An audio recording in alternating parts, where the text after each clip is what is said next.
Hello beautiful people, how are we today? Okay, I want to do a quick video just to finish talking about the idea of having enemies, and I hope it brings some light into your life if you have an enemy or if you have someone that you think it's only here to annoy the crap out of you. Okay, I don't know if you guys follow this. I follow because I'm always at the beach, and my whole family and all my friends go to the beach, so I'm really into water sports, and so I'm always tuned into what is happening in the surfing world tour and all these sports. So let's start talking about two very famous surfers. I don't know if you guys are familiar with them, but these are Kelly Slater and Andy Irons. Andy Irons unfortunately died like many years ago, but he was a great surfer, and he was like someone that pushed the limits and pushed the boundaries all the time inside the water. He was really aggressive in the way he was surfing, and I admire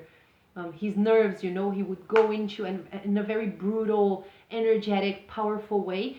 And the thing is that Andy Irons and Kelly Slater, they had a really big rivalry between them. This is how we say in English, right? When two people are against each other all the time. Um, and now that Andy Irons is gone, there are a lot of interviews with Kelly Slater talking about his relationship with his biggest enemy, okay? And he talks about Andy Irons as the greatest competitor he's ever faced in his life. And Kelly Slater is considered the greatest surfer of all times, okay?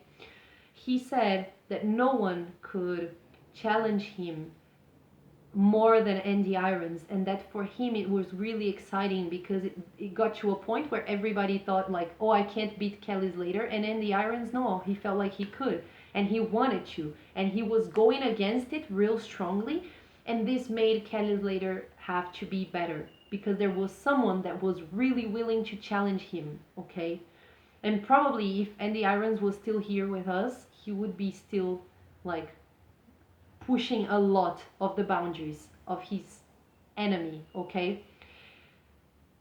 Think about that, He's telling us, he's saying that he had a really big enemy, that people created this rivalry between them and that they were really big enemies, and that his enemy was the person that was his greatest teacher, and that it was his greatest challenge, and that he is better because the other guy thought he could beat Kelly. Like Andy Irons believed he could beat Kelly Slater more so than anybody else, and he wanted to be the greatest, and he wanted to steal this title. And so, okay, this was part of his evolution, part of his journey, and Kelly Slater had to grow bigger and had to be stronger, and was considered the greatest of all times because of his constant effort. But imagine if Andy Irons had not appeared in his life, you know what I mean? Who would trick him? Who would trigger him to be better? Who would annoy him and poke him so that he would be better? Maybe he would have been the greatest, but not as great as he is today. You know what I mean? People come to challenge you, to make you better.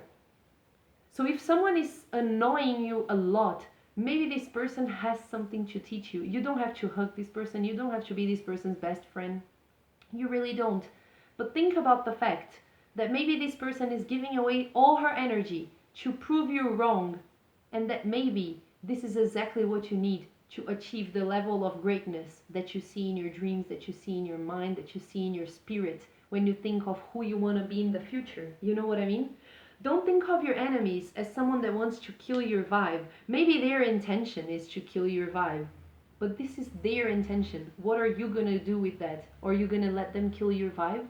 And are you gonna spend your entire life trying to prove that they are wrong about you?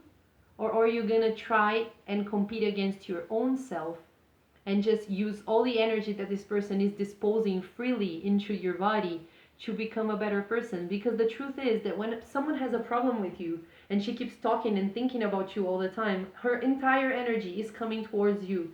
Yes, it is bad energy, but if you can manage to transform this into good energy, do you understand that you have double the power? This is what I would like to leave you guys with today. Very short video, but it's true. Think about the surfers. You don't need to go, no, you don't have to think about the surfers. There's a bunch of other people who do these things all the time. Think about it. You have double the energy. If you stop thinking about what the person is trying to do with you, and you start thinking about what are you going to do with all this free energy that this person is donating to you. This can be a blessing. This can be a really big gift. Okay, so let's transform a little bit the way that we think about enemies. It's going to make our lives easier. Okay, see you next video.